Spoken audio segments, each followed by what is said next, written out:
me to announce? Do you want me to announce, or do you want to announce? Yeah, please. Yeah. Yeah. Okay.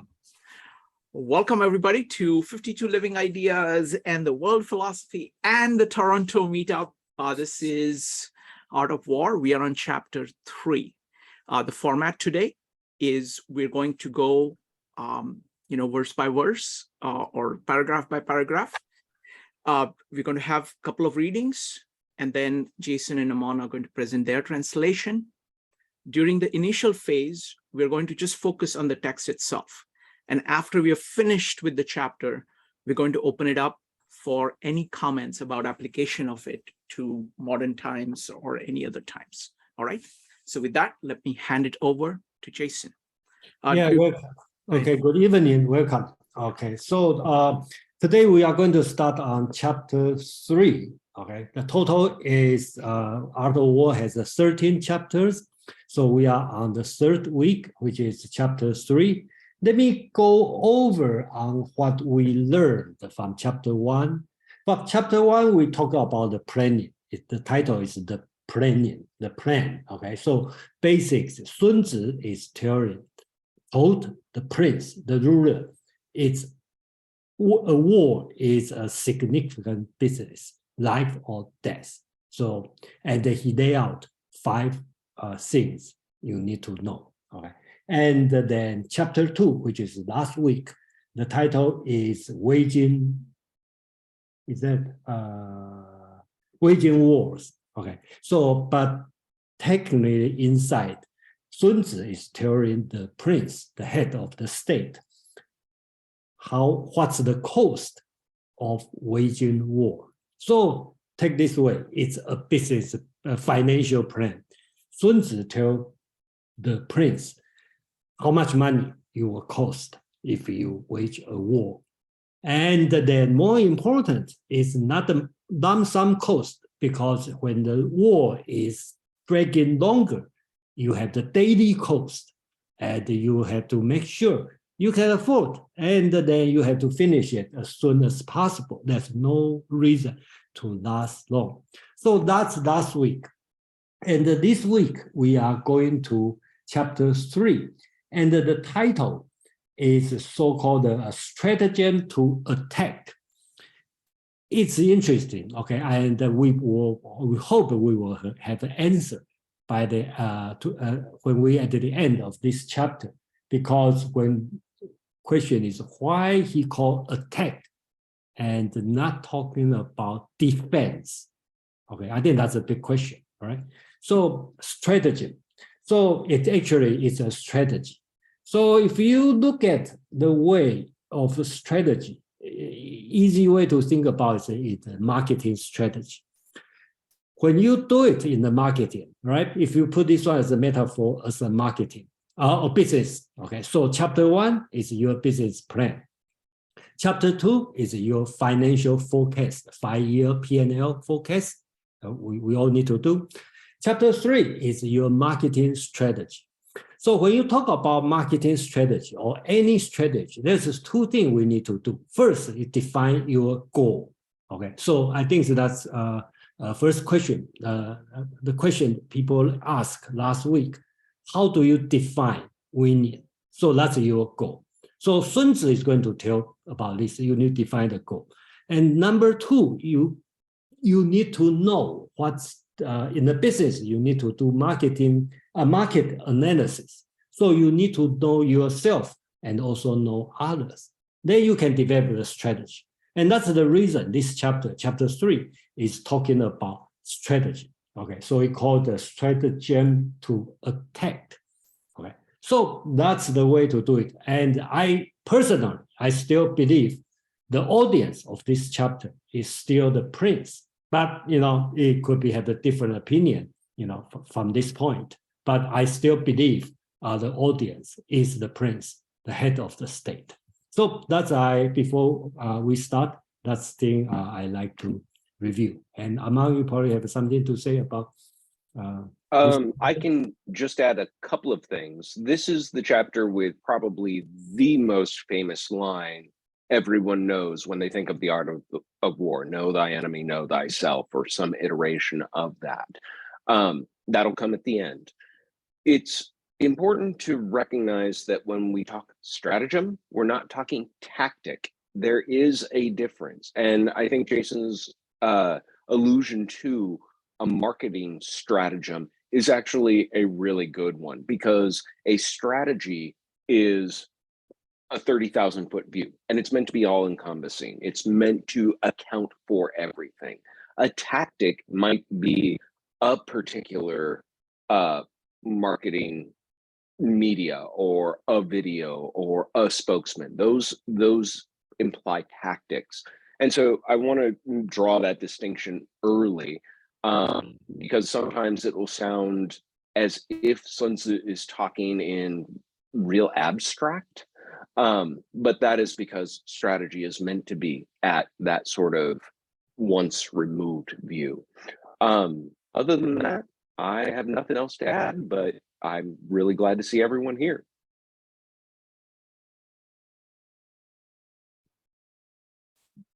Jason, what do we read first? So let's start from chapter 3, first paragraph. Okay. Anybody who wants to read, go ahead and type exclamation mark, please, or raise your hand in Zoom. James, go ahead. You're muted. Oh, just a second. Oh, wait a minute. I have to unmute everybody. Hold on. You mute everybody. Yes. Yes. In the beginning, I do that for security reasons. Go ahead. Thank you. James. Yeah, I have the Peter Harris translation. Sun Tzu said, "In the practical art of war, the best thing of all is to take the enemy's country whole and intact. To shatter and destroy it is not so good. So too, it is better to capture an army entire than to destroy it. To capture a regiment, a detachment, or a company entire than destroy them. Hence, to fight and conquer in all your battles is not supreme excellence. Supreme excellence consists in breaking the enemy's resistance without fighting." Thank you, James. Next up is going to be Joe.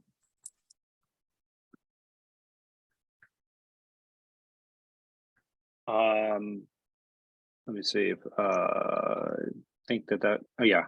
So I'm reading the version that's we had linked to on the website. I believe that's different than yours, James. I wasn't. Yeah, I think it's slightly different this time. Yeah. Okay.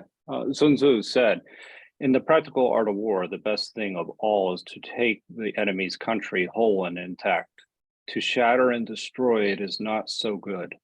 So too, it is better to recapture an enemy entire than to destroy it. To capture a regiment, a detachment, or a company entire than to destroy them.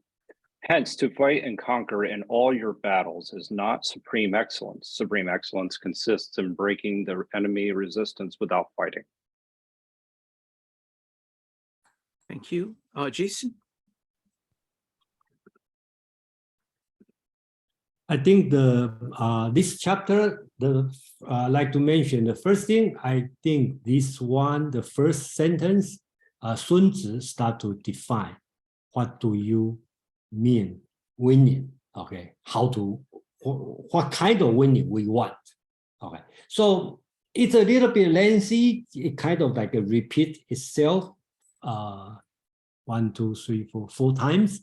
Okay, and then so I'm going to read the translation because it just used. I think I find out that's a very typical ancient Chinese writing, because the way they ancient Chinese try to convince people is the way do it in the pattern, repeat a few times. So this one is a very typical way to do it.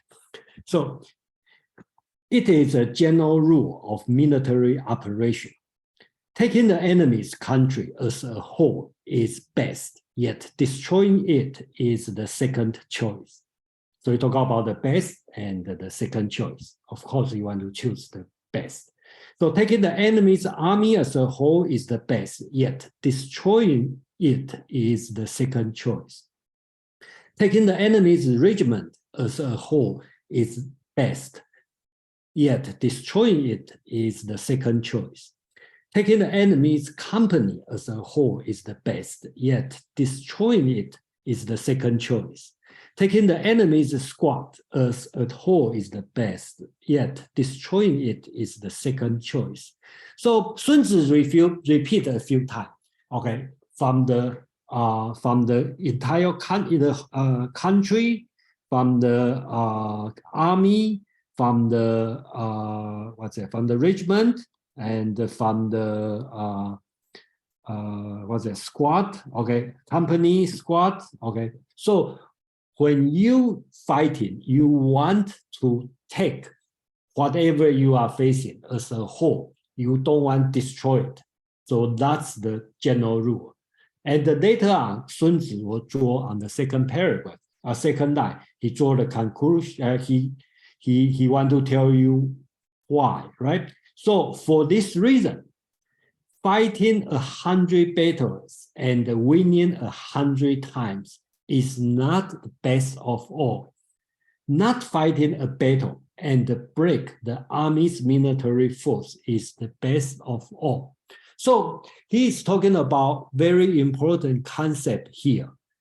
You go to fighting is your last choice. So if you remember on the very first chapter, chapter 1, he's talking about the best way is not wage the war and you won, okay? So very important thing is, and we can find out a lot of historical evidence, is fighting 100 battles and winning 100 battles, okay? Does this mean winning? Okay, according to Sun Tzu, it's not, okay? The best way is not fighting and you still get what you want. That's the idea Sun Tzu want to achieve in this paragraph. Yeah, thank you. Aman, please. Thank you. Yeah, this, as I have always liked to say, repetition is the mother of good advertising. So hearing it the same way with just one iteration or one variation again and again and again, if you could actually see it written in the Chinese, it becomes easier. Same characters, same characters, same characters, one different, same characters, one different, same characters, one different. That allows you to have that sort of reinforcement of an idea. And we've all experienced it. We probably all have repetitious ad jingles that still plague us from time immemorial. I still catch myself humming, I'd like to buy the world a Coke every once in a while. But the other thing to mention here is what I find really interesting about this idea is that it's contemporaneous, roughly, with the Persian Empire.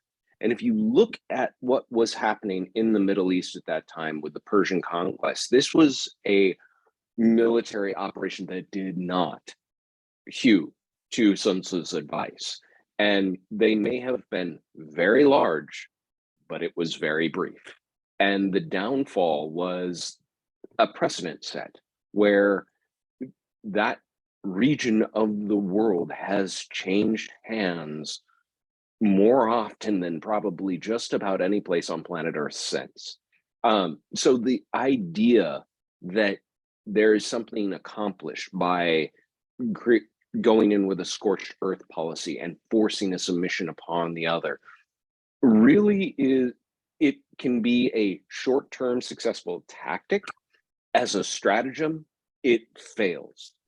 As a stratagem, or as a better strategy, it's better to have someone want to join you, to take them as a whole, lock, stock, two smoking barrels, without having to ever fire a single shot and incorporate their strength into your own. That has been the strategy of China as a whole for thousands of years. In modern times, it has changed quite a bit. But from Sun Tzu's time through the Ming Dynasty, up through the Qing Dynasty, really, that was really the preferred approach, is to make the other want to be a part of you. And, if it was worth it, you bring them on board. If not, you keep them at arm's length, but never go sailing your fleet onto their coast, because the consequences may not manifest in your generation, but your grandkids and your great grandkids will probably feel it.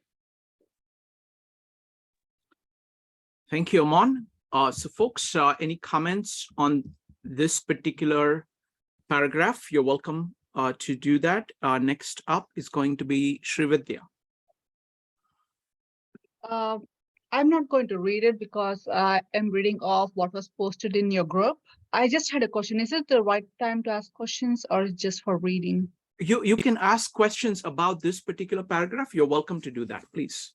Yes. My question is, whenever there's a conflict, there's some kind of peace is not the word to use. Am I correct? So when when I read about this chapter about it is better to take the country as a whole instead of destroying it. So basically this chapter is telling us not to go into conflict. But how is it a war if there's no conflict? I'd like to tackle that just a little bit, to say it's not saying don't go to war. It is suggesting not going into battle. If you can avoid any destruction, that is better. But it says to capture the country as a whole, or to capture an army as a whole, or to capture a regiment. It's a peace of sorts. It can be, peace at sword point, but if you can achieve it with 0 deaths, you can eventually try and have transculturation occur enough to where you can live in harmony with the other. That is probably the long-term goal, peace being the better choice in the long term, but it is not pacifistic in any way. It is very much about capture and make your own. So if I Go ahead, Srividya. Yeah, I'm sorry, Shrikant. I just wanted to discuss this a little bit more. So my understanding now is that when we say avoid conflict or capture instead of destroy, what we really mean is not to use artillery and weapons to conquer, and more of a conviction. Try to not use all those resources which we talked about in chapter 2. Next up is Jason. Jason, go ahead. Let me answer Srividya's question another way. Just wait for next paragraph. He probably have a better answer. Okay, very good. Next up is Allison. Allison, go ahead. Yeah, I was wondering, do they mean when they say about capturing the other army, do they mean like literally capturing them? Because if you don't destroy them, that maintains a certain level of peace in a way with the other country? Or do they mean by capturing them and winning them over to their side, like the best way to conquer somebody is if you actually get them to really think and believe that your side is the right side? So I'm wondering which reason they feel that you want to capture them. Amon, you want to say something? Yeah. I don't have a perfect answer for this, but I have an analogy in modern terms that may help. You could think of acquisition in business and takeovers being they hostile or wanted. Disney buying Pixar, Facebook taking over Instagram. They saw competition, they saw an enemy. And instead of trying to destroy that enemy, they made it into their own. Whether that was peaceable, preferable, it yielded outcomes of continuity. Yeah, thank you. Yeah, I think that in this writing, my role is, I think it's like this: you should make your own interpretation, right? And I really appreciate Aman's interpretation. That's very modern and suitable for, and I think that's very good interpretation. But it's free for everyone to have your own interpretation. And Sun Tzu didn't say anything about this. James. Yeah, that was good. That was a good one. Let's say you're on your home territory and you know there's a big mountain and you put all your forces on the mountain so that you display your forces so the enemy can see them, and the enemy sort of decides to leave, or tries to puts itself into protective formations, and then you pretend to attack the center, and then they put up the white flag. That basically the author is just saying that would be the best ending. In other words, if you can just scare them, that would be much better than having to fight them. That's all. Thank you. Next up is Madeline. Yes, thanks, Shrikant. Thanks, Jason. I just wanted to address, it all sounds so theoretical when we're talking about it here, because we're all so far from a battlefield. But when you think about people who have been maimed, who are missing an eye or a limb, they've been starving, their families have been starving, they're probably not going to welcome the new government. And they are going to raise their children not to welcome the new government, and it's going to lead to generations of resentment. So if it can be done without that, while the armies are still up on the mountain glaring at each other, so much the better, because, as Aman had pointed out, it can lead to many generations of never having peace in what the supposedly unified new country is. Thank you. Next up is Joe. Yeah, actually, I think the M&A example was actually very good. And it's something that I thought of. I think one of the most important things here is to consider the chapter that we're also reading. It's about strategy. And when you're talking about strategy, you're specifically knowing where you want to go, why you're doing it, and you're using, basically your intelligence to really figure out how am I going to achieve my objectives. And you don't want to take over a social structure that's completely decimated, so that you actually have to be very precise in what you do. So that this is in line with the rest of the chapter, I think, in the sense that you're not going to be able to integrate something that's totally decimated. And something is, if you have a long protracted war, you're going to have a decimated area, or more likely to have a decimated country that you're taking over. So that means you may be miscalculated, and it wasn't very strategic in nature in the way you thought about your approach to begin with. So I think that that's in line with, and thinking about it in terms of this chapter, I think that's one of the key things that to consider. Aman? I just wanted to end with one more attention drawing thing. Sun Tzu says to destroy it is second best, that is actually a second best choice. So if it cannot be, something that you are going to make your own, make whole, better to wipe it off the face of the planet, because there shouldn't be any residual.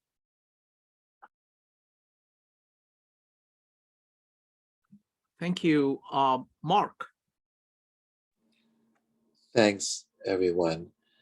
I was just asking, Jason, it sounded like you had said that there was a reference in chapter 1 to the idea that war or battle might not be desirable, and I couldn't remember that or find it. Can you just remind us or remind me of what you were referring to? Or did I misunderstand you? No, you are. Let me see. Armand, do you remember on the chapter 1? I think it's a paraphrasing of even the very opening. War is a matter of vital importance. It's the province of life and death, the road to survival or ruin. Therefore, it's mandatory. It should be studied. The sort of subtext of chapter 1 is this is of the utmost and most grave importance and is not something you can do capriciously. It could be in chapter 4. Yeah. It could be in chapter 4, look like. Is it possible also that 2:7 is hinting at the same thing? I don't want to go back, but that was the one that was talking about Do we have the 2:7? the Chapter 2, verses 7? yeah, Can you read the? it's the one talking about the evils of war. Oh, okay. You need to know the evil of the war before you know the benefit of war. Thank you, Jason. All right. Shall we go to number 2? Jason, you want to keep it's total of 15 paragraphs. You want to keep going one by one, and you want to finish the whole chapter today, right? Yeah, this chapter is not that long. This chapter is not that long, so it will be Okay, fast. perfect. All right, so it's going to be number 2. If you would like to read it, go ahead and type exclamation mark or raise your hand in Zoom.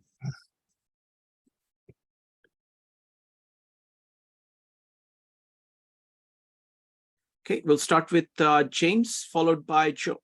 James. James, you need to unmute.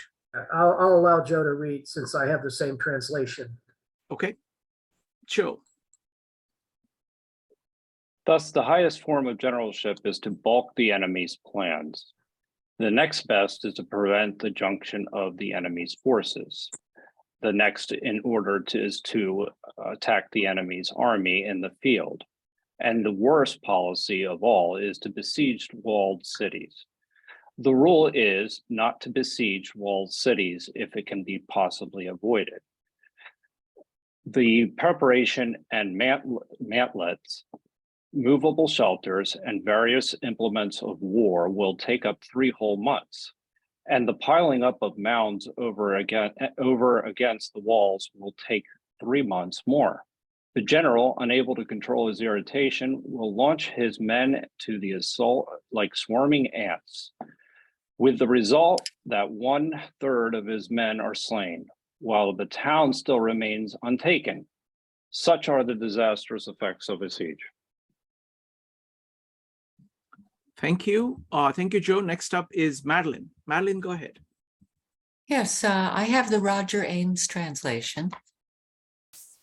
Therefore, the best military policy is to attack strategies, the next to attack alliances, the next to attack soldiers, and the worst to assault walled cities.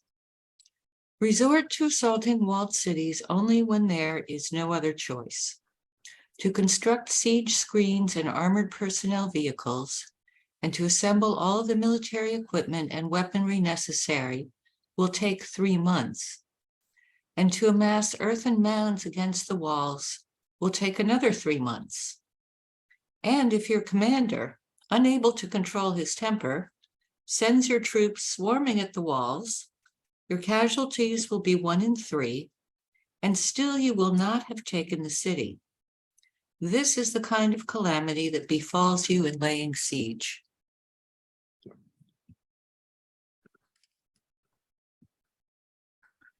Thank you, Madeline. Jason. Okay, I think this paragraph has 2 parts, and then I think the first part I probably do it different than most of the translator. I have my reason. Okay, so I think most of translation consider as the best form of the military is attacking enemies' stratagem. Okay, but I think that's that's probably not right. And second choice is attacking diplomacy. The third is attacking the military force. I think that's not right because because this chapter, the title is stratagem, this word, mo. Okay, so this, I believe this sentence also answer the first paragraph's question, right? How can you not waging a war and you still win the war? Okay, how? Use stratagem. Okay, so I think this Sun Tzu means by stratagem. Okay, attacking by stratagem. Okay, so that's why I would like to make a little bit different translation than most of translators' work. The best form of military is attacking by stratagem. The second choice is attacking by diplomacy. The next choice is attacking by military force. The worst choice is besieging the city. Okay, because the original Chinese words, they changed the word after the last one. So only the last phrase is talking about direct attacking enemy's city. The rest is talking about by these ways, by stratagem, by diplomacy, by military force. And the last phrase is direct besieging the city. So that's answer the 4 different layers of winning a war, right? The first one, you lay out the strategy and your enemy know, oh, okay, I should give up. And the second choice would be you build some relationship with your different states, and then your enemy know, okay, I'm in a bad situation, I give up. Okay, and the third choice is send the military. Okay, and the worst case is just head-to-head fighting. Okay, city by city. Okay, so that's the way you definitely want to avoid. So the next paragraph, a little bit more rhetorical. Sun Tzu tried to shock the prince, okay, or the general. If you go to the worst choice, which is besieging the city, what's going on? Besieging the city is used when there is no other alternatives.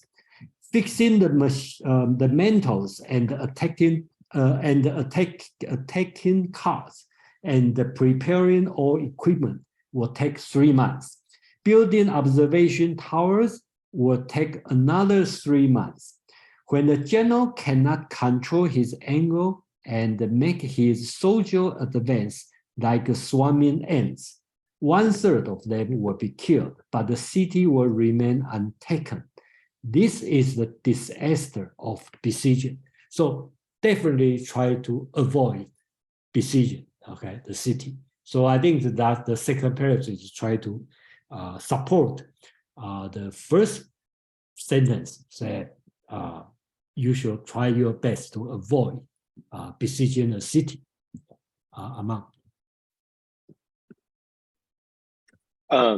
I went ahead and put the etymology for that word under consideration, mao, in the chat. And it's made up of 2 parts, the word for word, yan, and the word for certain, mao, which if you think about certain word or the word that is certain, it is best to attack by virtue of having the word that is certain, having a plan that is unassailable.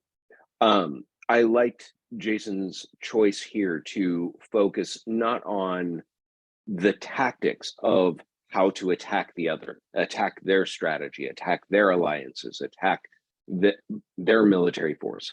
It's about what you can control and what you can do. You can use your strategy to avoid all of it in the first place. You can use diplomacy, both with your enemy and with their allies and with your allies, to increase your strength, to make that the actual attack unnecessary.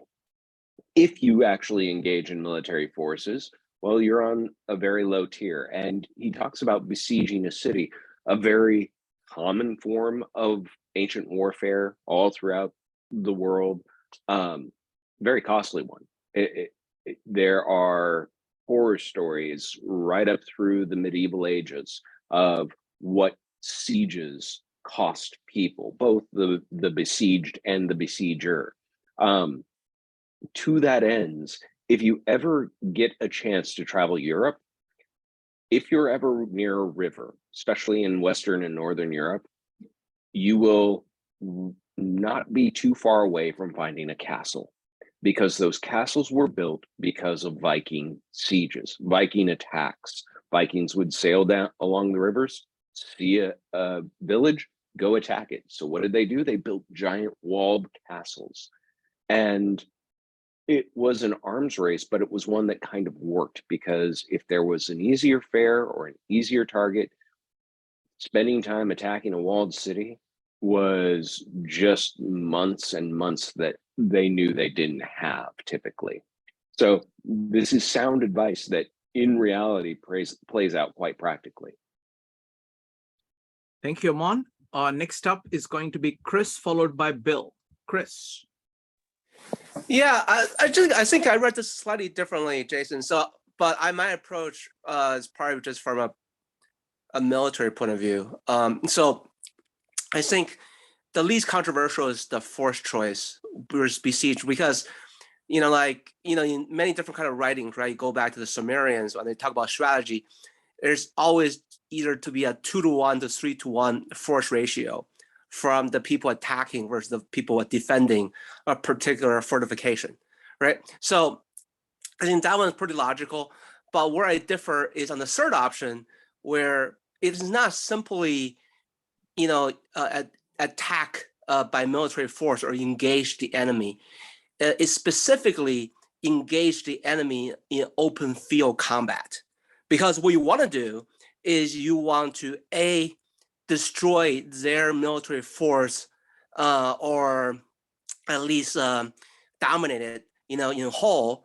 And through that, you also destroy the will, of the population that supports that military, right? And hopefully will force them to a diplomatic capitulation, right? So you're not just attacking. There's a difference between options 3 and 4. Is you're not attacking just anywhere. You have to lure them into the open field where you can engage them in the open warfare, right? Because if they're hiding any kind of mountains, castles, or a specific fortification like a river, then you're going to number 4 again. So that's the only difference. I will say on the interpretation.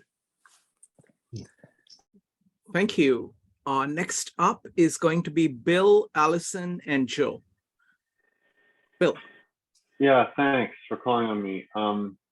Thank you for putting up that etymology of strategy scheme, breaking it down into 2 words, certain and word. So the value of certainty, or at least one value of certainty, is reliability. Things that have certainty are reliable.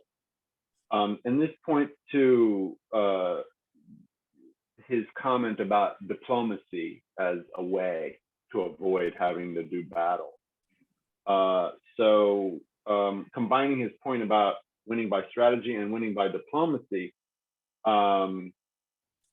it seems that the implication is one way to win by diplomacy is to give diplomatic communications to counterparties that are reliable, meaning keep your diplomatic promises, keep your word in your diplomacy as a way to avoid battle. And I'm not sure if maybe I'm taking Sun Tzu's meaning too farther than he meant it, But, you know, perhaps he might have had that in mind. And even with respect to military strategy, rather than military battle, he's saying military strategy, if well formulated, can help you avoid military battle.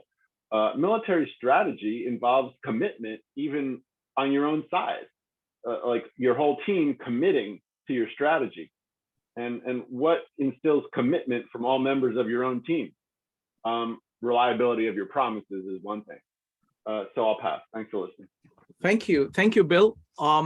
So Aman or Jason, anytime you want to comment, you can just raise your hand and I'll pass it to you. Bill, thank you very much for talking about commitment. And then I think it's later in this chapter, talk about some kind of commitment that we need to do. Thank you. Next up is going to be Allison, Joe, and Kevin. Allison. Yeah, I really like the line when it said about the general unable to control his irritation will launch his men to assault like swarming ants, with the results, you know, it's saying that's, you know, like really disastrous. What it reminds me of is one time a lawyer said to me that the best lawyers, the worst lawyers are the ones who get really angry. The best lawyers are the ones who realize that anger is a tool and that they have a whole bunch of tools and you figure out which is the correct tool to use for which job. Because the thing is, it's like, you know, obviously if you're planning a battle, there's, you know, they've got to get hyped up and be angry enough to go kill, but you don't want, it's strategy. It's not just go out there and just get all worked up and go kill everybody in sight, because that's not effective. You're trying to achieve certain goals and you've got to be strategic about how you're doing it in order to achieve those goals. And just blindly, you know, reacting in rage is not going to do that. So I thought that was really good. And it also brings me to another quote that I heard someone said where, you know, it's kind of a famous quote of just, it's not business. It's not personal, it's business. You know, that it's, you know, and it's true. You have to just be very calm yourself down and think about what's the right tool to accomplish what you want. It's actually a Stoic principle if you think about it in a way. There you go, Joe, your turn. Joe. Yeah, it's I had not thought of it that way, I must say. So you beat me to it. Very good. No, I think that this, you know, communicates a pretty important idea when it comes to strategy specifically. You know, that you're going to, if you're besieging a wall, you're most likely going to see a huge amount of resistance, and then that actually could turn into a extended period of time where you're going to war.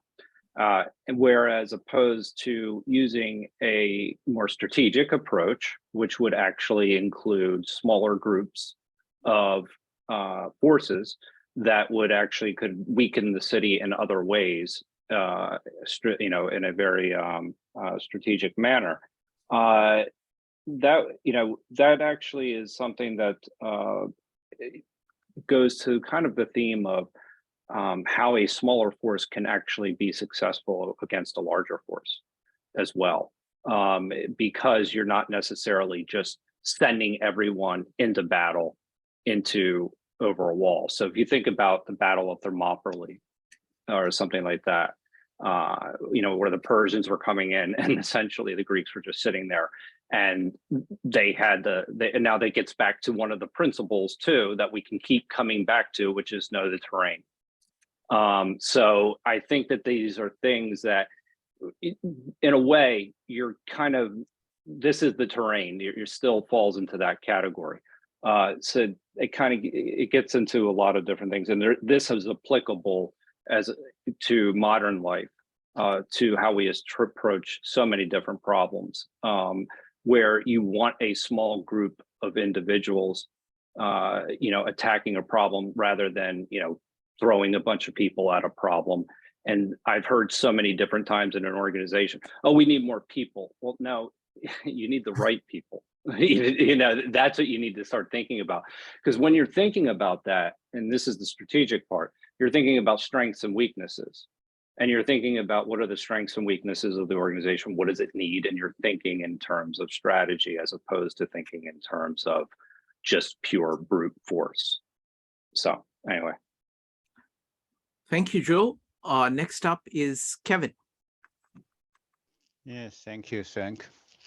My interpretation about this one is a similar, it's a logical way to think about from a strategic and to diplomacy, the military force, the last, the city. I'm going to back, what's a city fight? Is a civilian going to victim? That's the worst and worst. And build, like when I think read this Art of War, think about the European war, Ukraine and Russia, think about a different stage. Initially, maybe that's the first strategic, the 2 years ago, even from 2014, think about how can we talk? Its chance is less and less. Then, okay, let's find allies. That's next day, diplomacy. So that the Ukraine can find, the allies and the US and the EU. However, they cannot make talk with Russia. So here's my what's the winning goal? Last I remember one time, one session, one lady asked, what's considered winning? What's the goal? Can we talk solve the problem? So it seems not. We talk to differently, in not same channel. So it's eventually come to force. Force is military based, military to military, no civilian. That kind of seems okay for fighting. When you go to city, okay, going to show with bomb, considers military focus civilian, that's going to happen like that worse ever. And by the way, we learned this art of the war. The art is another word with art with no war. That's from our personal daily life applied to today I'm understanding one good from business. Like how do you acquire business? How do you compete with another business? For example, Coca-Cola and Pepsi, maybe one day they can coexist, pair the different strategy. One day could be, okay, I'm going to kill brand of Pepsi. That's one way. Another way, okay, I'm going to adapt you keep your brand, but it belongs to me. Thank you. Thank you, Kevin. Folks, let's keep mostly to the text, and we'll do kind of implications of all of it at the end. I want to make sure that we have enough time to cover the entire chapter and then discuss kind of wider issues or wider applications of it to other things. Next up is Mark. Thanks, Shrikant. I'm wondering about the structure of this strategy, because in what we're reading now, the highest form is to use strategy.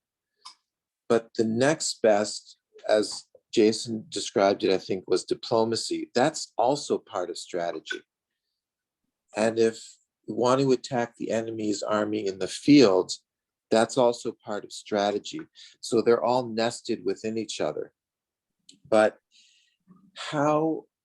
it gets more complicated because of what we read in chapter 1, verse 17 and 18, that the art of war is the art of deception. So when we want to attack, we have to make it like we're not going to attack. And I'm wondering if we have to extend that to diplomacy as well. Because I think it might have been Bill who was talking about truth and the standing by one's word. That is somewhat at odds with the art of deception. And if we want to rely on a strategy should we make it appear as if we are not relying on a strategy? That's where I'm going with that. Thank you. Let Jason, go ahead. let me quickly respond to you. So first, you talk about the art of the deception, and I mentioned last time. I think the proper translation should be craftiness, because it's more, it's immoral. So that's number one I want to point out. And then you seem to have some concern about diplomacy is part of the stratagem. Okay, so I have no answer on that. I just translate by the word. So the first word called the highest called mo, which Amman explained that that's a stratagem. Okay, and the second he called jiao. I will assume it means diplomacy. Okay, or you want to consider as communication, that's also possible. Okay, so the third one they call bing, which means military, and according to Chris Wu's explanation, it's open field fighting. Okay, and the fourth one is besieging the city. Okay, so that's the word to do it. And why in this way? I think that's all. You as a reader, we all entitled to have our own explanation. Yeah, thank you. Right. So let's go for two quick comments, one from Chris and then from Joe, and then let's continue. Chris, go ahead. I'll try to keep this brief. So I just want to raise the point that there's no debate on the first option, right? I mean, obviously, if you have a stratagem that allow you undisputed victory, right, without you actually have to fight, it's perfect, and you get everything you want. Where the second one, whether diplomacy is better than open warfare / besiegement, that really would depend on your goal, right? So, you know, Sun Tzu, he's assuming here that both parties are fairly rational. You know, they want to preserve their both human resources and economic resources, and this is the best way to come about.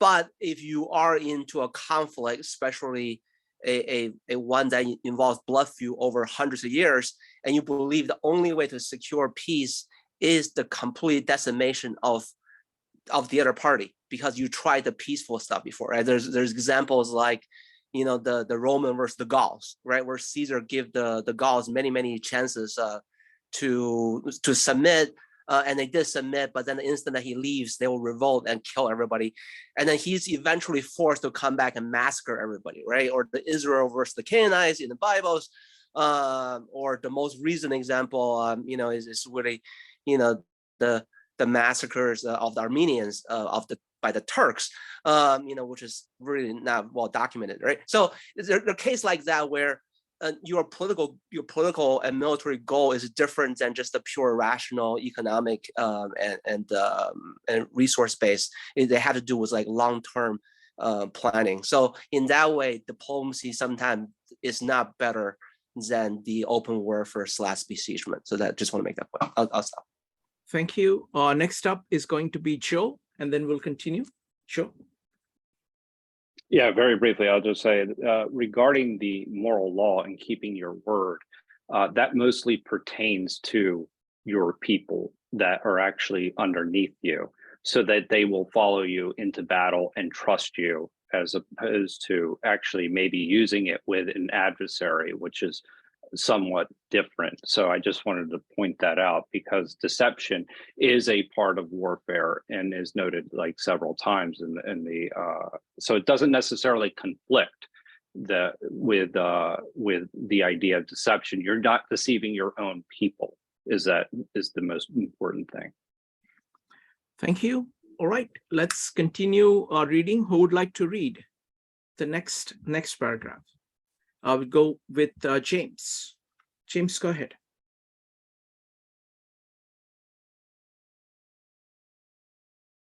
James, you need to unmute. Thank you.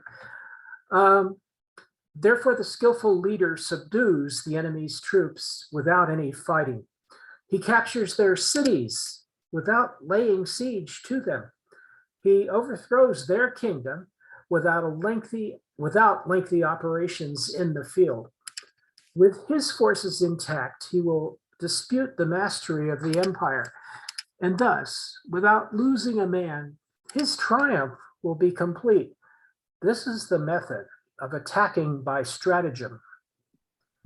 It is the rule in war, if our forces are 10 and the enemy's 1, to surround him in 5 to 1 to attack him.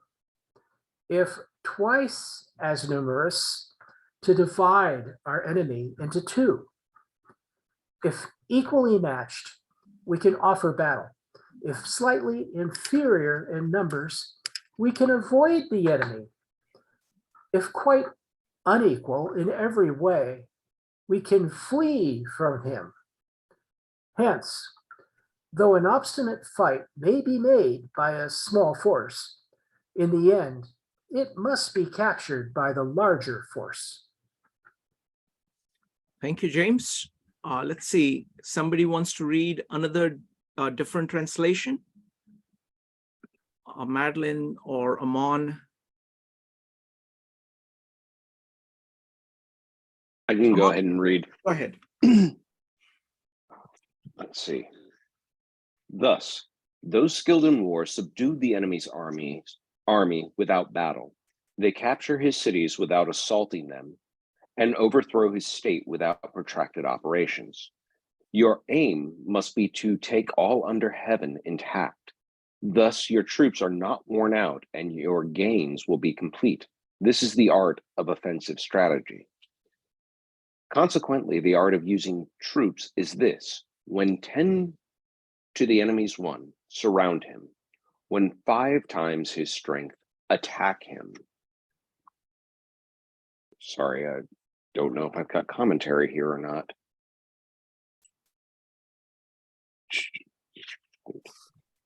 If double his strength, divide him. If equally matched, you may engage him. If weaker numerically, be capable of withdrawing. And if in all respects unequal, be capable of eluding him, for a small force is but booty for one more powerful. Excellent. Thank you. Jason. Okay.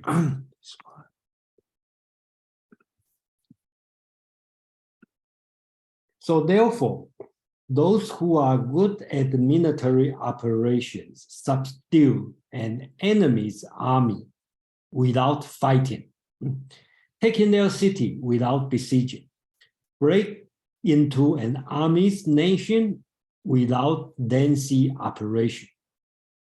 They vie to dominate the world, which is in the world is under the heaven. Okay, so under the heaven, I usually translate to the world, with their forces intact, retain their profit completely. This is the rule of stratagem to attack. So here we emphasize stratagem to attack, which is the title. So I think this one I probably as the Kwan's suggestion, they use the word fa, I think should change to method. I think that would make more sense because fa should be means sense.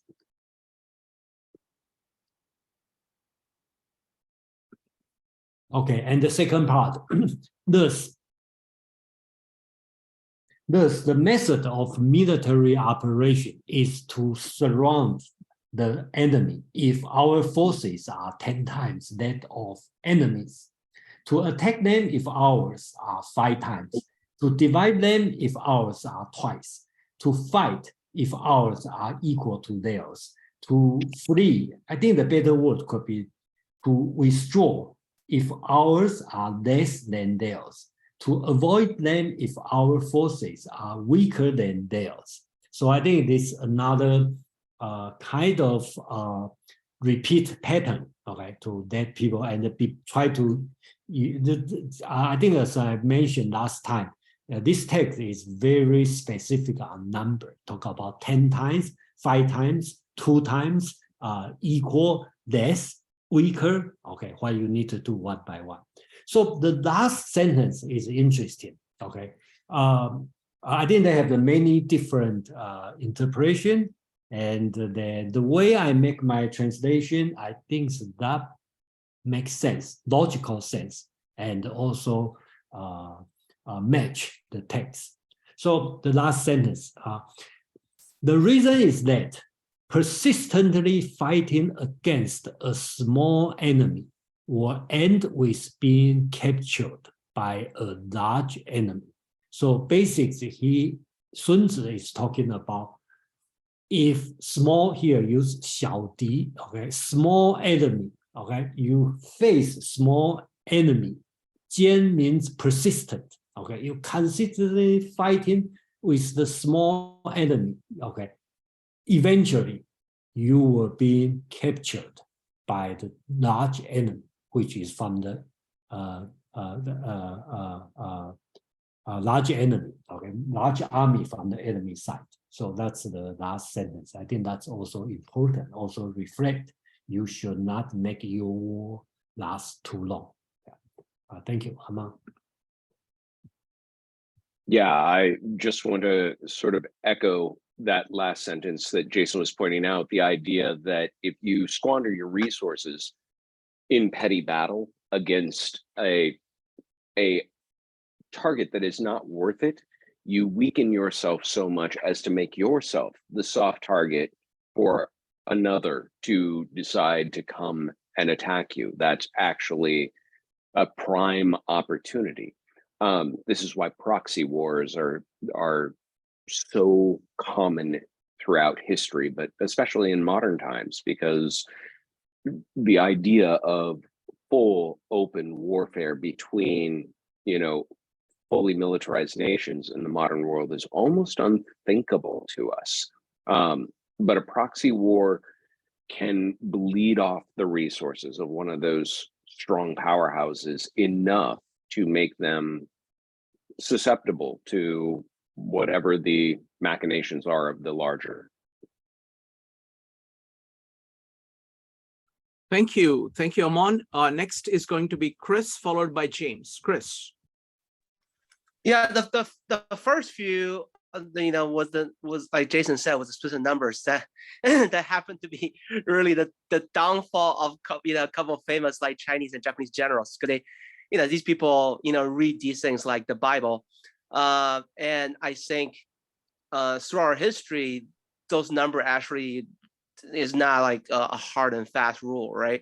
Really well proven out, by Alexander was a Spartan, his Spartan armies and the Roman armies, and Napoleon, the most recent example, where they consistently use inferior number of forces fight against large numbers. Oh, I forgot about the Mongols, right? So where this number rule in actual application, where actually a lot of these generals that I mentioned try to apply in the battlefield, turn out to be pretty terrible results if you try to do it just like by the books. The last sentence, I will need, because I haven't read it in Chinese version for a long time.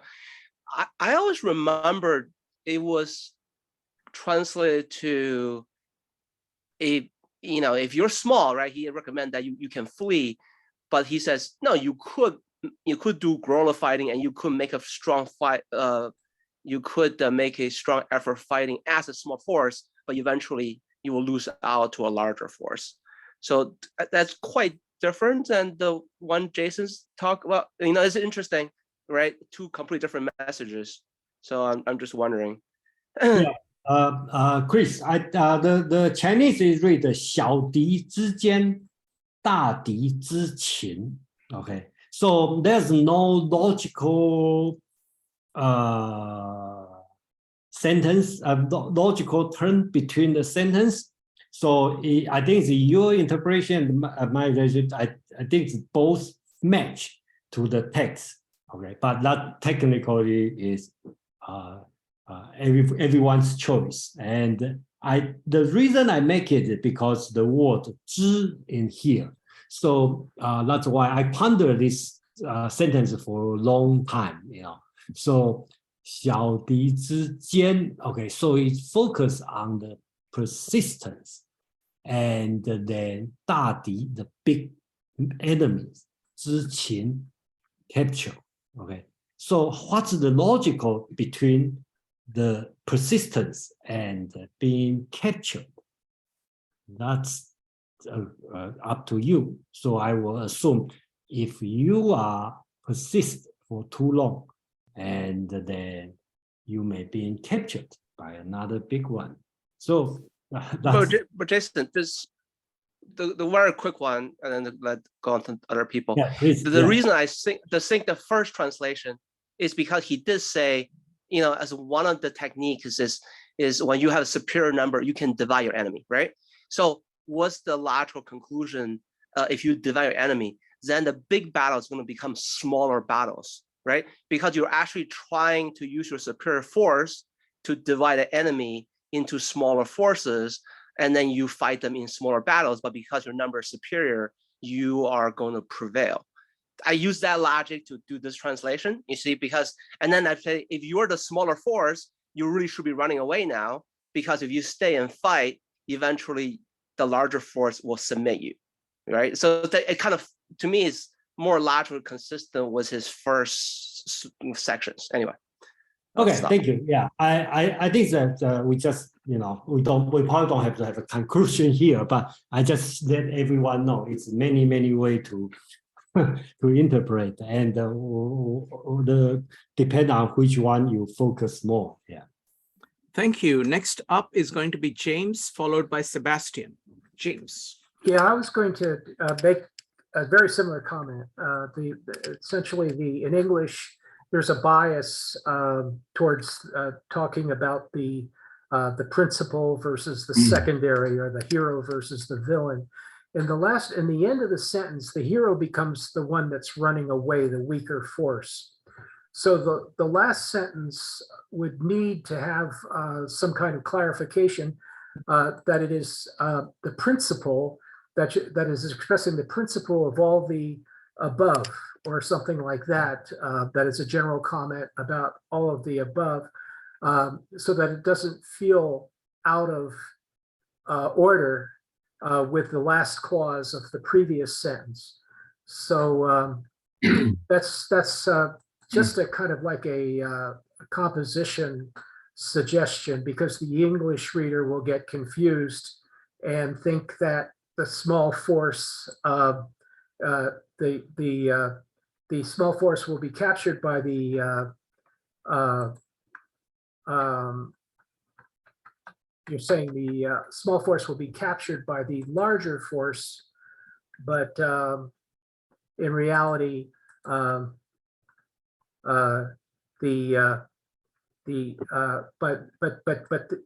the previous clause said that the small force was actually running away. Okay, so in other words, how could it be captured if it ran away? You know, so that's or if it avoided the larger forces, it wouldn't be captured. So there has to be some kind of clarification that is so that it doesn't sound like the runaway force was captured by the large enemy. Thank you. Next up is going to be Sebastian. Yes, thank you. I saw the small force and concentration in one area as actually causing defeat by the larger or yourself. Not as an extra force, but you actually concentrated to the point where you're actually fighting yourself. Thank you. Thank you, Sebastian. All right, shall we go to the next one? Wait a minute. We got Mark. Mark, go ahead. Thanks, Shrikant. You know, I'm wondering about the translation. I'm looking at Giles, and in verse 8, he says, if twice as numerous to divide our army into two. But I think, Jason, and a couple of the others, you said to divide their army into two. So I just want to be sure, because if I'm ever in this position, I don't want to have misread this particular verse and divide the wrong army.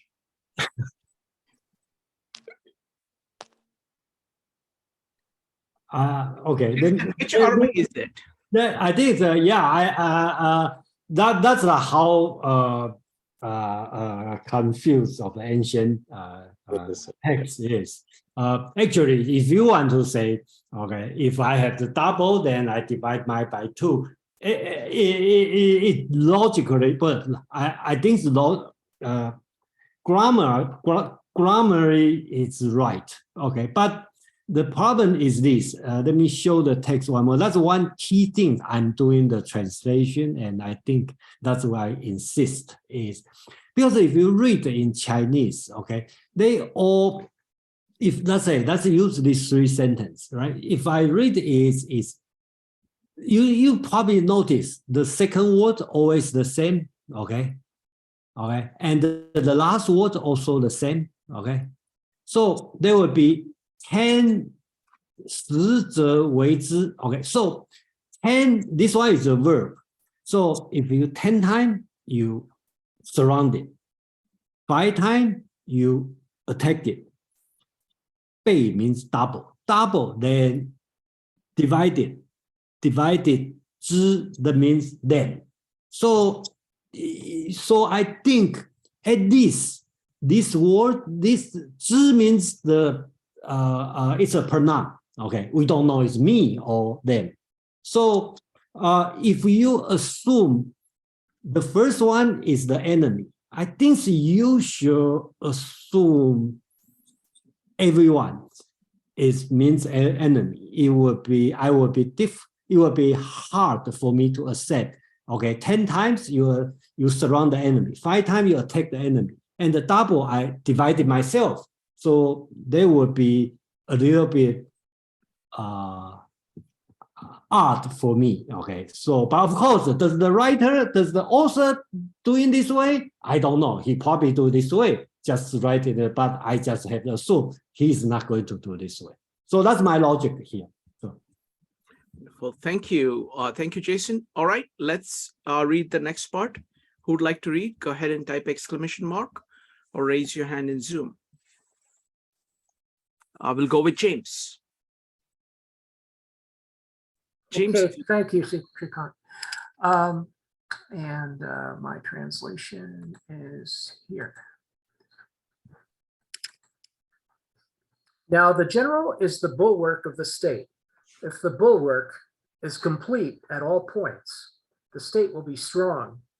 If the bulwark is defective, the state will be weak.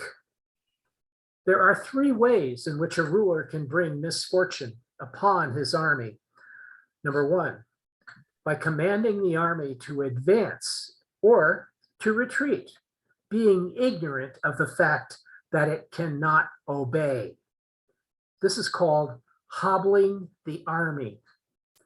Number 2, by attempting to govern an army in the same way as he administers a kingdom, being ignorant of the conditions which obtain in an army. This causes restlessness in the soldiers' minds. Number 3, by employing the officers of his army without discrimination, through ignorance of the military principle of adaptation to circumstances. This shakes the confidence of the soldiers. One more. But when the army is restless and distrustful, trouble is sure to come from the other feudal princes. This is simply bringing anarchy into the army and flinging victory away. Thank you, James. Amon, could you read your translation?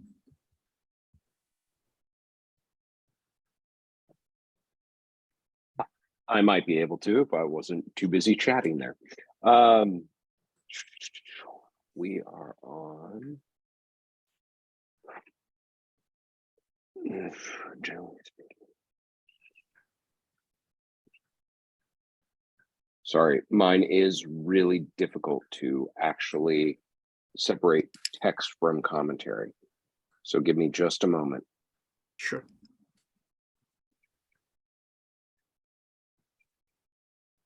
Okay, here we go. Now, the general is the protector of the state. If this protection is all-embracing, the state will surely be strong. If defective, the state will certainly be weak. Now, there are three ways in which a ruler can bring misfortune upon his army. When ignorant, the army should advance, to order an advance, or ignorant that it should not retire, to order the retirement. This is described as hobbling the army. When ignorant of military affairs to participate in their administration, this causes the officers to be perplexed. When ignorant of command problems, to share in the exercise of responsibilities, this engenders doubt in the minds of the officers.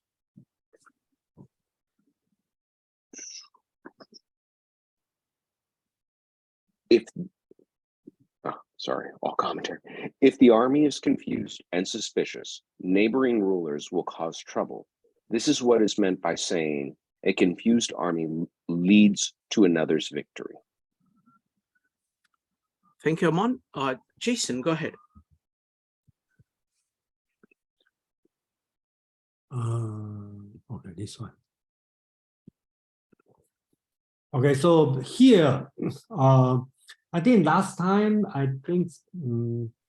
sometimes if the author Sun Tzu put the number, okay, 3 point, 5 point, I think that is more important.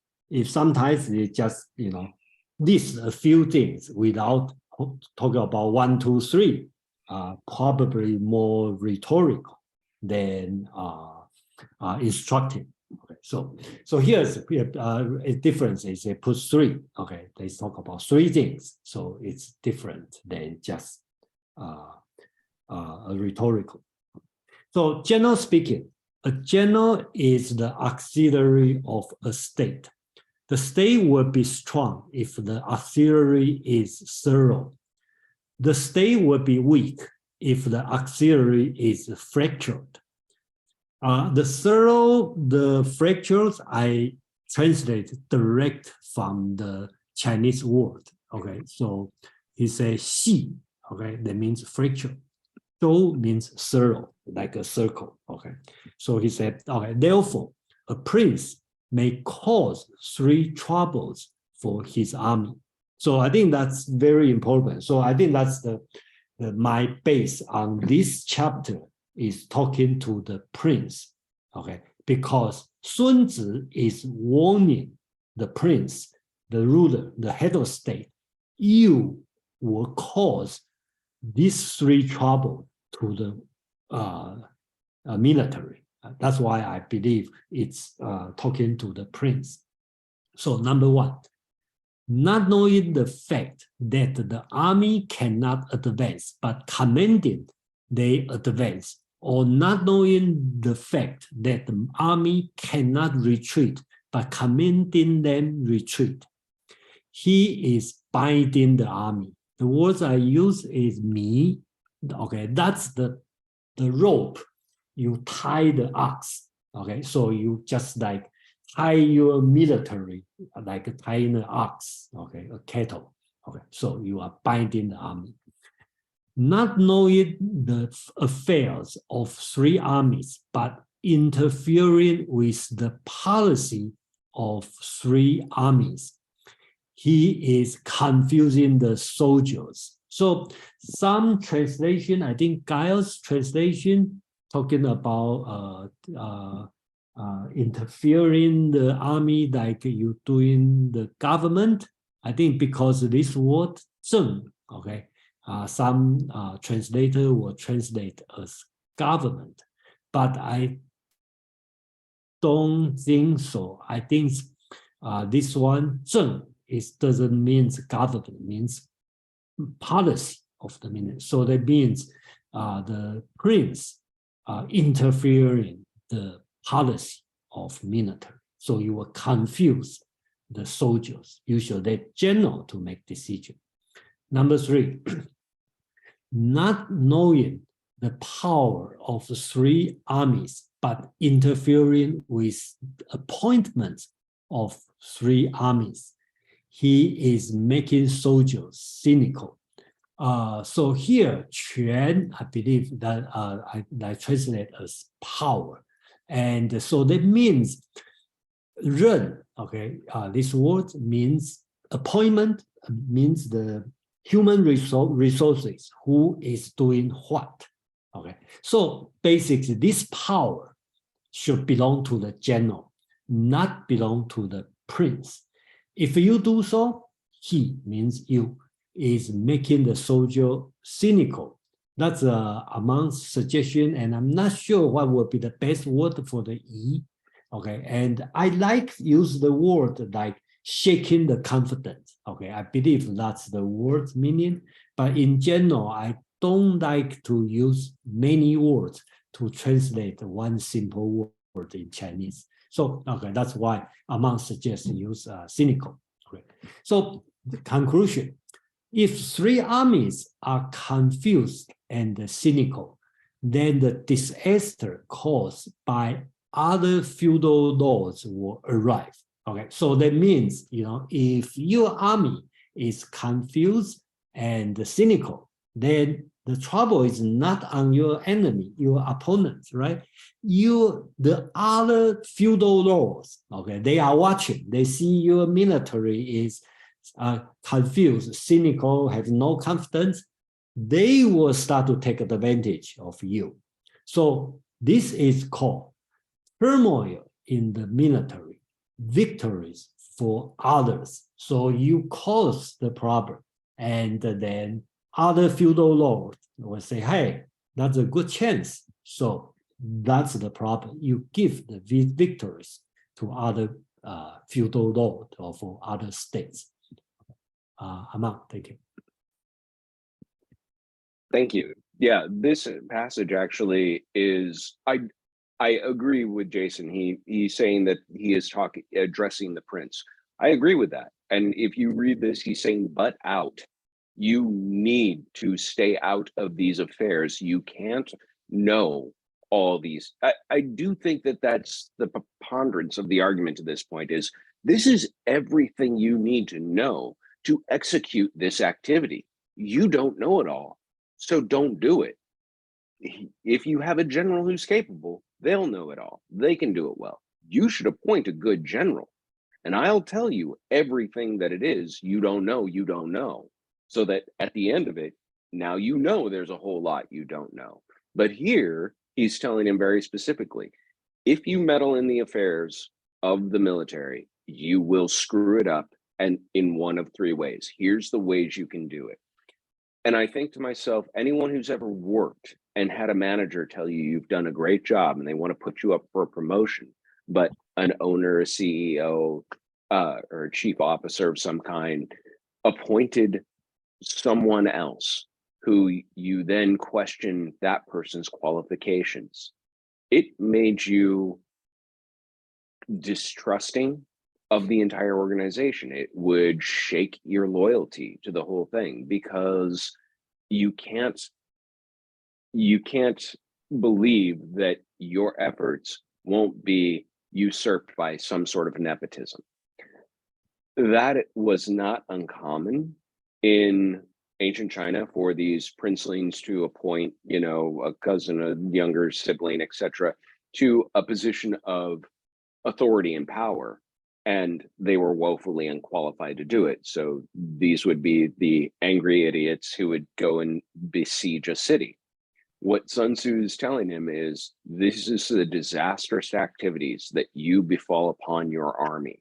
So butt out and let your technocrats actually do what they are supposed to do. And your job is, by knowing all these things you don't know now, to vet them well, to hire the right talent, like Joseph was saying, you know, hiring the right talent counts much more than just sheer numbers. More generals doesn't make it better. You just need one who's really good.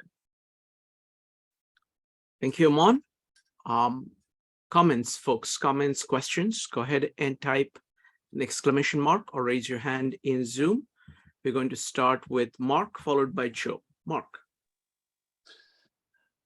I was just thinking about these three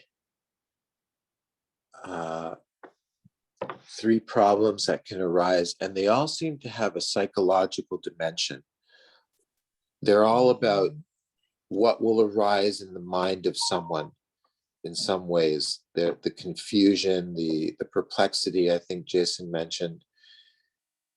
And in looking back at the very beginning and the 5 conditions, I'm thinking that the psychological dimension falls under the moral law, because when he expands on the moral law in 1, 5, and 6, he talks about the people being in complete accord with their ruler, and this is the psychological dimension, perhaps. So it's just really coming into more focus how the art of war has this physical side, and it also has this mental, psychological dimension, which we need mastery of just as much, perhaps. Thank you, Mark. Next up is going to be Joe, followed by Srividya. Joe. So this is an interesting passage because I kind of had a bit of a question with it too. But just in, common sense, the idea of understanding your limitations is the first thing that comes to mind, is that, you'd have to know when to retreat, when not to, and when to move forward. So that's just common sense. The other part of it, as far as the prince not going to war, I mean, there's a difference between, you're following the principles of war, right? You want a general to execute those principles. You want the prince to execute the diplomatic side. The interesting part here, I find, is, and this is kind of a question that I have, and I think that this is, I'm just trying to think about it in terms of, if you're able to diagnose a problem, it doesn't mean you should definitely be the person that's solving it. So if a general comes to me and says, we've got to go to war, that's what a general does.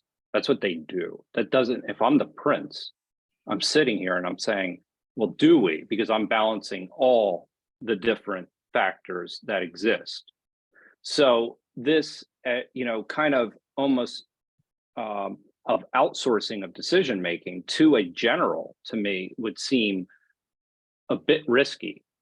If think about it in terms of today, many times generals will come and say, we need to go to war. And if you're the president of the United States, you might want to say, well, wait a minute. What are we balancing here? What are the risks? What are the, what's the, again, you're balancing, the risks with the rewards. So that's my question, is kind of more along those lines, is that, while it seems like it's just giving the general all the power to make the decisions, and I guess, and then in this case, the prince would have to also know the limitations. They would also have to know a lot about the military in order to make the decision to go to war to begin with. Anyway, I don't know how it was structured back then, but that's kind of a question that I have. Okay, I'm happy to answer this one. I think first we need to know Chinese is very top-down society during that time. So the person who decide whether or not to go to the war is the prince. If you remember on the chapter 1, okay, that's assumed. Okay, Sun Tzu is talking to the prince. Whether or not you want to go to war, how much does it cost to go to the war? what's the strategy to go to the war. So I don't think the general will have the right to decide whether or not you have to go to the war. And I think same as in the American Constitution, right? The declare war belong to the president or the Congress, right? Not belong to any general. And then what general need to decide is, I think these 3 points is very important because it's set out when you decide to the war, then who is the commander, who is going to do what, you need to go advance or retreat, what's the policy inside the military, you should hand off, okay? And this 3 things become a very famous saying through the Chinese history. And people who speak Chinese must know the word 将在外，军命有所不受. Okay. If I translate to English, it means a general in the field is not bounded by the order from his sovereign. Okay. So this one become not necessarily always practiced this way, but sometimes when the military, the general is outside in the field, and then the prince, the emperor may say, okay, right now you need to change this person to this person, and then or kill this guy because he betrayed. Then the who send his ambassador or his representative to the field to tell general, yes, that's the order from the king. You need to do this, and the general may quote this, a general in the field, not bounded by the order from his emperor. So he will say, no, okay, I do the way I do it. When I come back, I will be responsible. The total, responsible in total. I make the victory or I fail. But if he failed, he lost his head for sure. So yeah, thank you. Thank you. Thank you, Jason. Next up is going to be Srividya, Olga, Chris, and Bill. Sorry, we probably need to move a little bit fast, so we will have. Okay, let's see. Let's do very, very quick comments or questions. Srividya, go ahead. Yes, I think my original question was regarding the point number 2 in the paragraph, where the army cannot be governed the same way as a kingdom is ruled, to that effect. And then I think I heard something about psychological part in army. Initially, I think was it Ian who told that this is psychological, or Chris, there's psychological aspect to the army. So I just need to I wanted to be a little bit more clear about how governing an army is different from governing the people. What would be the key differences? Thank you. Jason, would you like to answer that, or you want to handle it at the end? We can do it at the end if you want. Yeah, let's handle to the end. Yeah. Sure. Okay. So just a very brief question, comments, and then because we want to make sure that we finish everything, and then we'll have a little bit of time. So Chris and Bill, quick comments, please. Yeah, I think just to address Joe, and I think Jason answered well. It's really about delegation and let people who are closest to the situation having the full autonomy on doing the job. So so a good example is during the Civil War, Lincoln actually saved thousands of letters that he would have wrote to both Grant and Sherman, because he had a lot of advisors, right, telling him, how these generals should operate. And Lincoln was smart enough to always write the letter, either burn it or he saves it. He never sends it, right? And then you compare that to Nixon and Johnson, who keep sending, like field general in Vietnam on how to do the war from like 10,000 miles away. And you can see the results is pretty clear. I think this is the key, is that whatever you're doing, whatever professional or personal function, if you tell someone they're responsible to do the job, let them do the job first. Don't try to play helicopter parents. That's all. Thank you, Chris. Next up is Bill, and then we'll go on to the final section. Thanks. Brief comment. This paragraph has a ruler in it, and it has a general in it. So it speaks about civil military relations.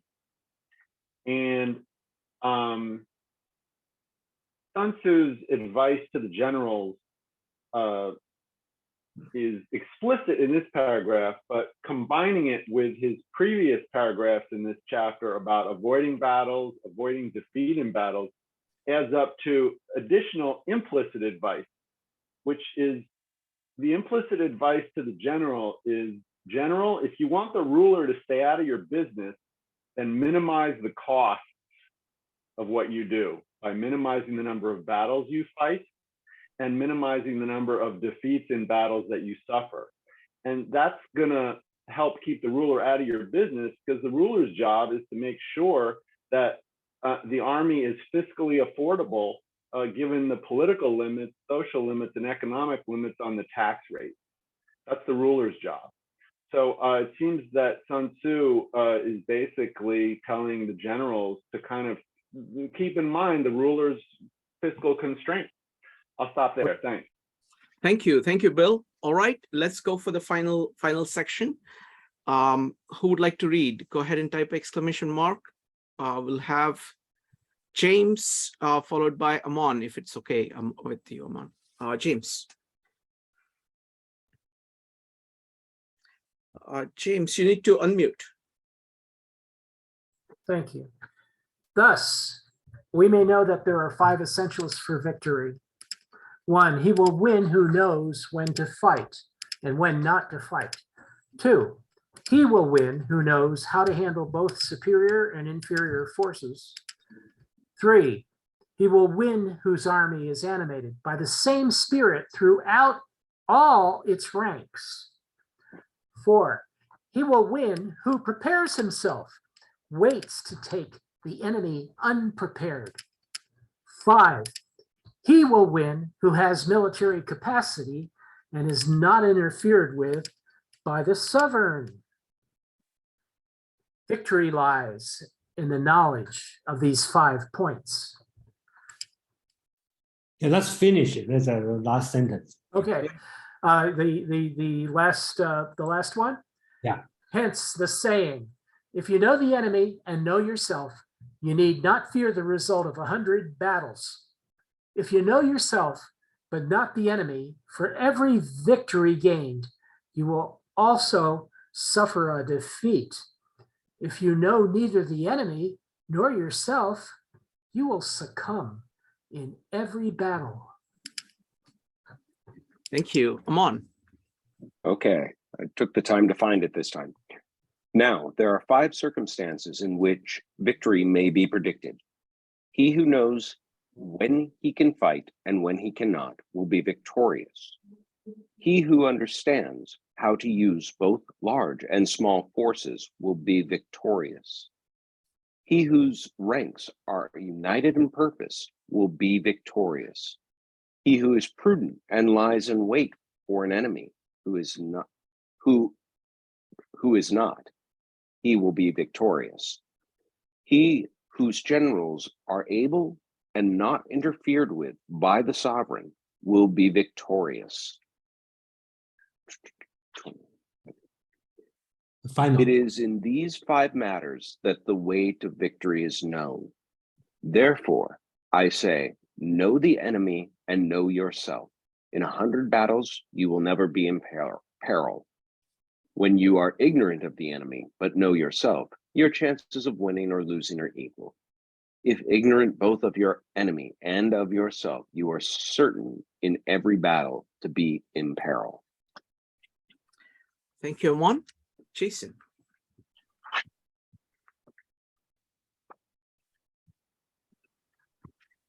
Okay, so the last part of this one. Okay, again, Sun Tzu used the number 5, so you need to take it seriously. Thus, there are 5 factors to foretell the victory.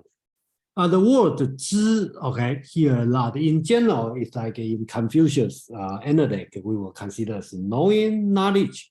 But I think here, I all translate as foretell, okay? Because next week, you will know. Sun Tzu said, you shall foretell the victory, then seek the moment to fight. Okay, you don't do like go to fight first, then you looking for winning. Okay, so you already foretell you are winning. Then you go to fight, just execute your plan. I think that's very important. That's why I would like to translate a little bit on the future tense, that means foretell. So thus, there are five factors to foretell the victory. Number one, knowing the condition for fighting or not fighting, this is victorious. Understanding the utility of superior and inferior force, this is victorious. Uniting the intention of all ranking, this is victorious. Preparing and waiting for the unprepared, this is victorious. A general with capabilities without being managed by the prince, this is victorious. So this one is also very important. The number 5 is reiterates the previous paragraph, right? A general with capability without being managed or bounded by the prince. Yu means managed or bounded, controlled by the prince. This is victorious. So these 5 are the Tao of foretelling the victory. One question you may ask, okay, since the ancient Chinese is not so, they don't use the syllogism or the Western kind of logic here. So I would say, based on the tone, Sun Tzu is talking about, you need to satisfy all of these 5 factors, 5 conditions, and you can foretell your victory, not either one. Okay, so in other words, it's each one are sufficient condition, not the necessary condition. Right? Hence, the conclusion. I think this conclusion is very important. So if you know yourself and the other, which means the enemy, you are not in danger, even though you need to fight 100 battles. If you know yourself, but not the enemy, you may either win or lose. If you know neither yourself nor the enemy, you are surely in danger for every battle. Remember, he used the word die. I love this word because the modern Chinese don't use this word anymore. Die means stupid. Means you are in trouble. You are in the bad situation. Remember, he talked about knowing yourself and the enemy. You are not in danger. He's not saying you are going to win on every 100 battle. Okay, a lot of people interpret as 100 battles you will win 100. No, because you don't know. You in the battle situation. You don't know, but doesn't matter what's going on. You are not going to be in danger. So if you don't know yourself nor the enemy, right, you are surely in danger for every battle. Even you find out you win, that's just by luck, but eventually you will be in danger.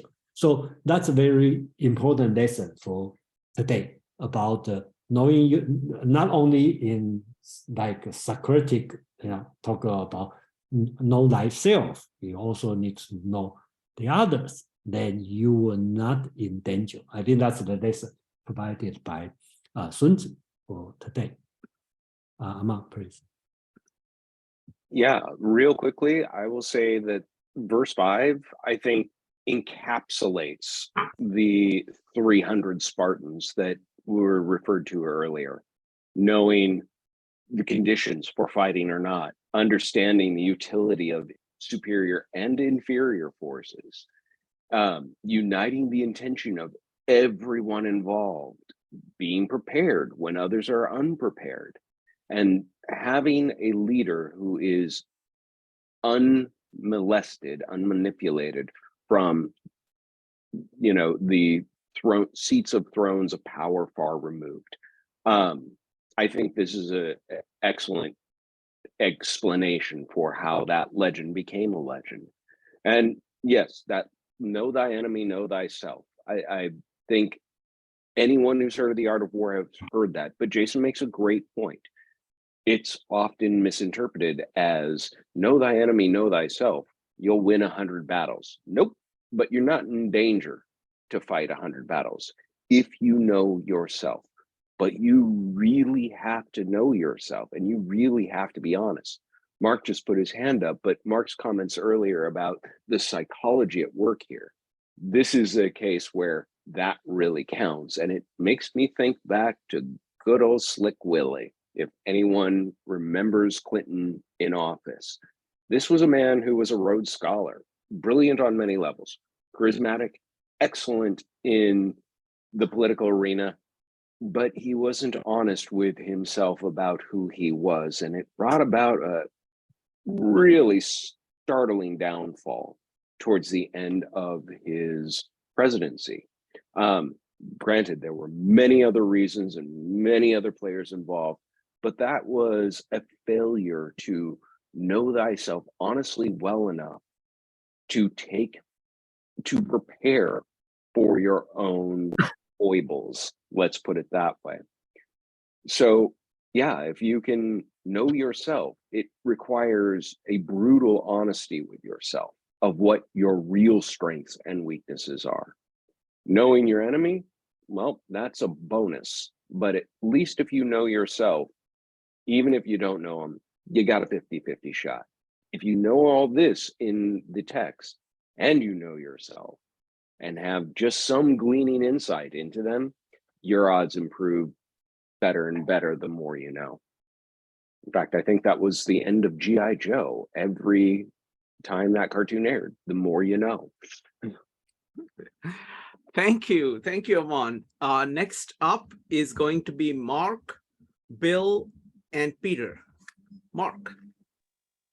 Thanks. And Amon, you spoke so eloquently about that. And it seems like your example of Clinton is not covered as clearly here in verse 18, because he doesn't give us the case for some reason of if you know your enemy, but you do not know yourself, which I kind of feel is what you were implying about Clinton, rightly probably, that he was so knowledgeable of what was going on around him. But so I thought that was an interesting gap there, and maybe there's some reason for that. But my original question was just for clarification with Jason, because I was just wanted to make sure I understood what you were saying, that the 5 characteristics here, you were saying you have to have all of them. And is that right? Yeah, that's what I believe. Yeah. So then wouldn't we say that they're all necessary, but none of them is sufficient? They're only sufficient when they're all achieved. That's right. That's right. Yeah. Thanks. Thank you. Thank you, Mark. Next up is going to be Bill, Peter, and Chris. Thank you. So what I want to do is focus on that line where it says the ruler can mess things up if he ignores the military principle of adaptation to circumstances in the way that he gives grand strategic direction to the general. If he makes that mistake, then according to the text, the soldiers will be troubled by that and become restless. And then the feudal princes will start causing trouble. So I want to connect that back to a previous paragraph in this chapter where he says the first best is to win by strategy. The second best is to win by diplomacy. The third best is to win by battle. So in the translation I've got, it says the first or either the first or the second best is to win by preventing the junction of your enemy's forces. Meaning to prevent your enemies from allying by a wedge strategy in which you peel off your main enemy's potential allies by striking better alliance deals with them. And those could be the feudal princes that you're in alliance with, that you've brought over to your side through your wedge strategy, that give you the advantage to even maybe avoid battle or win battle. But those are the feudal princes you're in alliance with who are going to start causing trouble if you ignore the principle of military adaptation to circumstances. So those are some connections that I see between different elements of this chapter. And it kind of speaks to this larger issue, issues that have been raised around the psychology behind Sun Tzu's work. And the key connector between the psychology and the military physical realities is the contractual structure with your allies. I'll stop there. Thanks for listening. Thank you. Next up is going to be Peter, Chris, and Joe. Peter. Yeah, hi. Is this working fine? Yes. Okay, all right. So mine is going to be really quick, to be honest. I think it was Aman who was speaking. The knowing enemy, know thyself, and all that stuff. I think we talked about earlier in the session today about some there's diplomacy, then there's warfare, and all that stuff. I also want to mention that there is kind of another way of doing it, even though it's not, I guess, the best way to be viewed from different countries and empires. But I think another way to really know the enemy is through spy networks, and I think that will never truly go away. It remains to be a very prevalent tactic, and the only difference is as time goes on, the technology is going to be different. But this whole idea of spying is really knowing the enemy, and I think despite what some people might think, but a very modern example would be the Chinese weather balloon over the United States, the entire North America. So that's all I got. Thank you, Peter. Let's see. Next up is going to be Chris. Oh, wait a minute. Aman had something. Aman. I just had to interrupt long enough to say, Peter, you want to wait for chapter 13 because it's entirely about spy networks. Wonderful. Okay, I think I think I know I'm too early. I read this book like 5 times. Thank you. Next up is going to be Chris, followed by Joe. Chris. Yeah, so I think from we think about this paragraph from a personal development level, right? Because other people take it this way. You can substitute enemy with your circumstance or your particular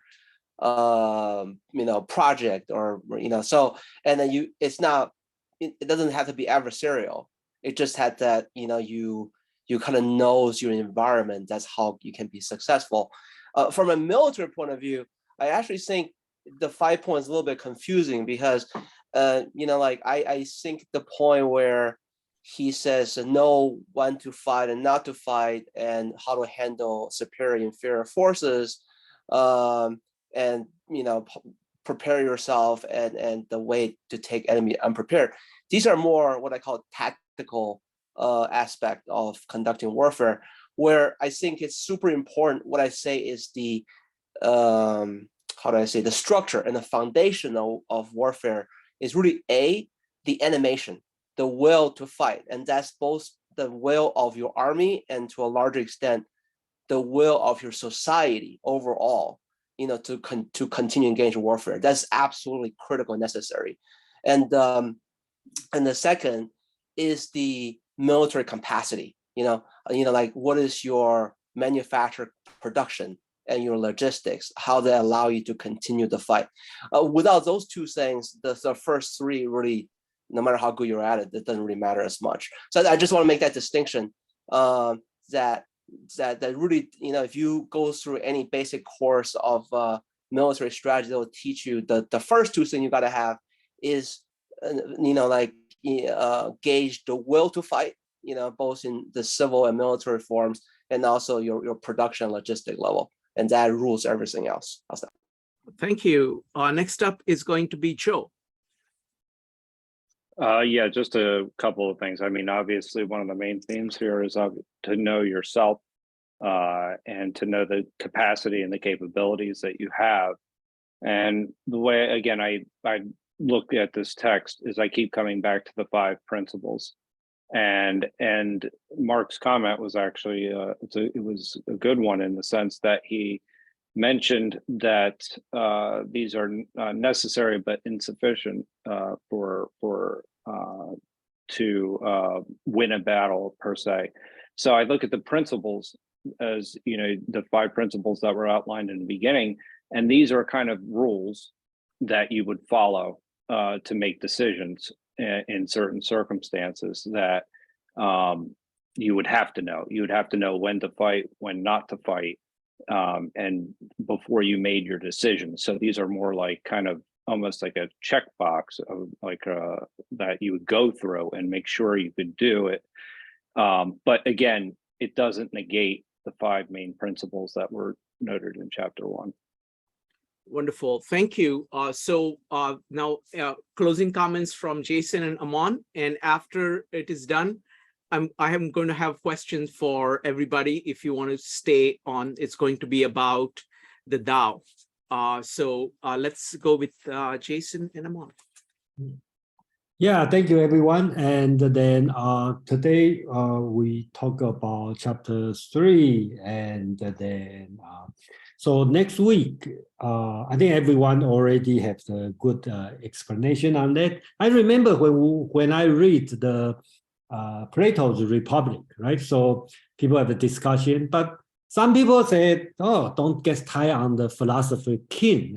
Whatever Plato talk about republic, he talk about you, a person. So philosopher king is your mind. So blah, blah, blah, blah. So you can read this way. I think same as all the ancient texts, just like, I don't know who talk about, is Mark or who talk. You can think about this one is personal lesson, apply to business. Yes, that's all open interpretation. And my job here again, I just try to reflect what the text said on that. And I encourage everyone to think about what you can use for this text and how do you understand this text. I think that's the purpose. And the next week, technically, I think still talking to the prince, okay, not going to the war yet. And the title is, I think I translate as formation. So basics is talking about how do you form your military, your army? So it's on the borderline. It could be the prince's job, could be the general's job. And for sure, chapter 5 is talking to the general. So I think that's the way I read it. 13th chapter from the high level all the way down to the battlefield. So that's the way I'm doing now, and thank you everyone. And this Saturday, the Asian philosophy, we are going to talk about very modern novice, the so-called modernist writer, Lu Xun. Some people may know him. And then we will read one of his story, a Madman's Diary, okay, which is mimic the Russian writer Nikolai Gogol's writing. So it'll be interesting to see how does the Chinese version of a Madman's Diary. So Aman, and thank you everyone, and see you next week. I want to thank everybody, and I would love to stick around for another hour, especially if the subject is going to be the Tao, because we can't talk about it and not capture it entirely, but that's the whole point of talking about it.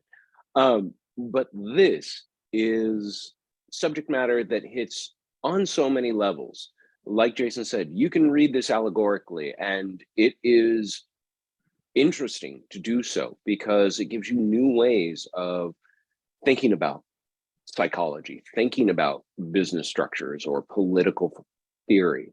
But there's also the very concrete, we're going into the warring states period. You got to know how to move people around and survive when it's a war of all against all, because this is as Hobbesian as it probably ever got. As far as who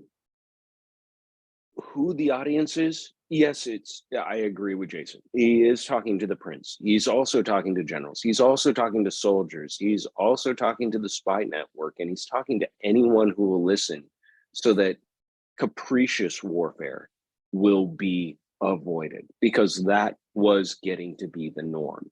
Just someone's ego leading them to march the troops out against the other state, and oh, hey, that bigger state that was behind it, yeah, it just swallowed your entire, kingdom. You no longer exist. There's also really interesting conversations that go on because this ties into geopolitical environment, and so it's very difficult to talk about war and divorce it from the geopolitics of the world around us. I mean, there was conversation about Taiwan, there's conversation about Ukraine, all happening in the chat all throughout, because these things are top of mind, because we know that these stakes are high. These are consequential things. This is, any history class you took seemed to talk about wars, kings, princes, maybe generals. Those were names and dates. Those were the names and dates you were meant to remember. I lastly wanted to say thank you, everybody, for all of your comments. I do know that military stratagem, technique, theory, ideas have continued for 20-some hundred years after the fact of this being written. But this was an inception point, and it bears looking at because it's still germane today.